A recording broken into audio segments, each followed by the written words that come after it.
Hi parents and guardians, nice to see you again. Now let's talk about how to start teaching your toddlers how to color, some tips in coloring and why is it important. When your baby reaches 1 year old or older, his fine motor skills or the dexterity of his hands should progress gradually. At this stage, you can start by guiding them to scrawl or doodle on paper using crayons or let them scrawl freely.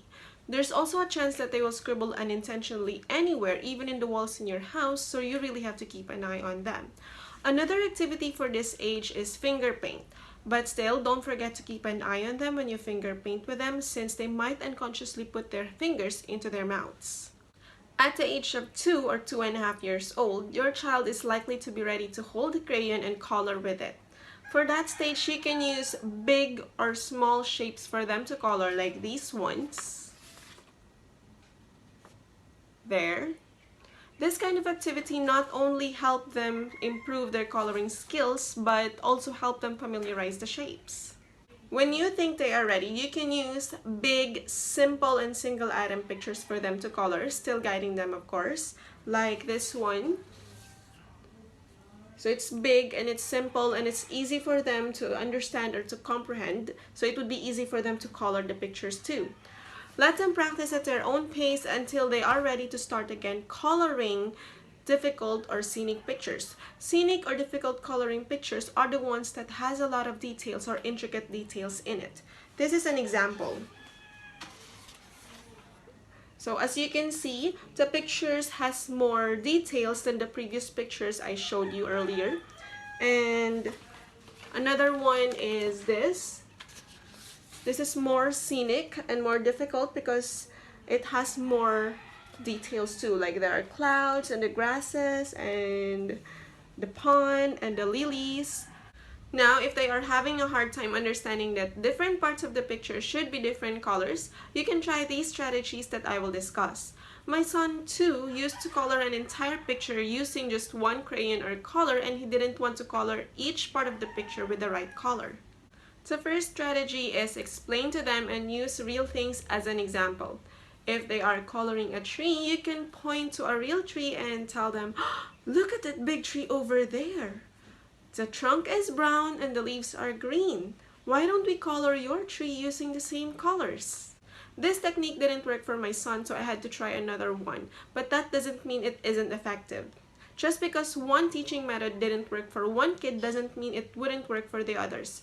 Remember that kids have different learning styles.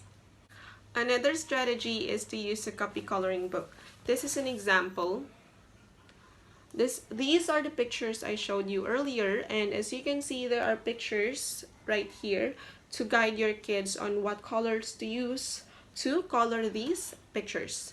This technique worked for my son, and we started with a copy coloring book like this that has a big, simple, single item pictures. When he got the hang of it and when I thought he was ready for a difficult or scenic coloring book, I gave him one with characters that he liked, and thankfully he colored the pictures properly with the right color for each part on his own. You can also try from a simple copy coloring book to a medium level copy coloring book, then to a difficult one if you think it is needed by your child. You'd know what level a copy coloring book is judging by the pictures it has inside. But don't let them rely too much on a copy coloring book so they can still develop their creativity. If they choose to color the leaves with pink or blue because that's what they want and that's what they can imagine, then let them. Now, let's discuss 2 tips to practice your kids coloring within the lines. Provide them with a sharpened or pointed crayons like these ones. If you provide them with something like this, chances are they will likely to color outside the lines by accident even if they try hard to color within the lines, and that could be really frustrating for them.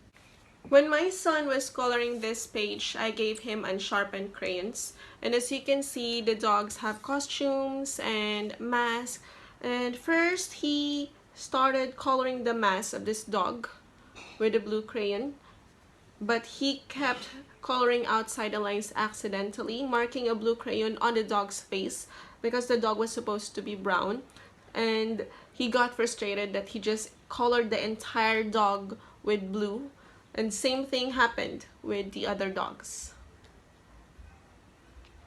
For the second strategy, teach them to color within the borders first, like this one. So teach them to color within the borders, trying not to color outside the lines. Let them continue there, and then let them continue until they reach the center or they color the entire picture. I would also be sharing some helpful tips in guiding your kids to color. At the early stage of teaching your kids how to color, it's better to have crayons like these. The names of the colors are displayed in a big font. This way, your kid gets to see the names of the colors every time they use the crayon and can help them familiarize the words, which is also a reading exercise for them. My son, for example, I didn't teach him the spellings or the words of the colors, but he can read them every time I show it to him. Another strategy or another tip is to color with them. You can either help them color a drawing, or you can each have a separate paper of the same drawing to color. If you're going to color separately, you and your child can talk about your finished works and show it to each other. The next step would be to finger paint with them.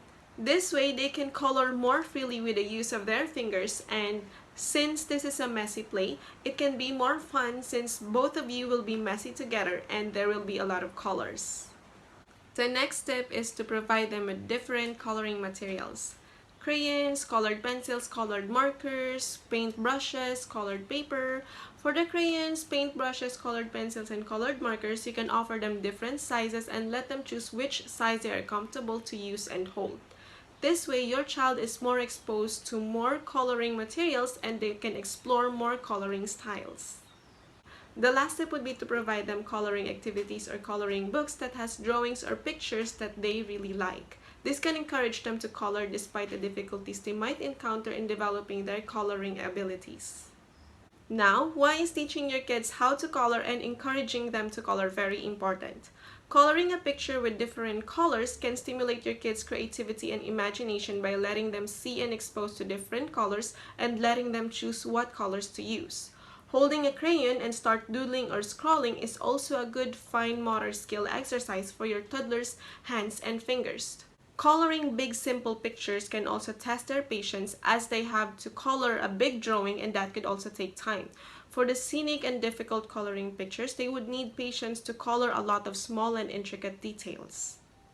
That's all for today, parents and guardians. Let me know what you think about these coloring tips, and if you have more coloring tips to share, feel free to comment down below.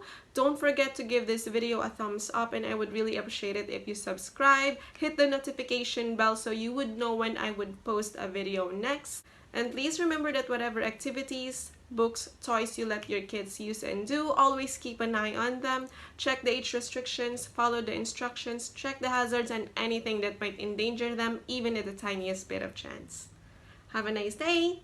Love, the Book Bug.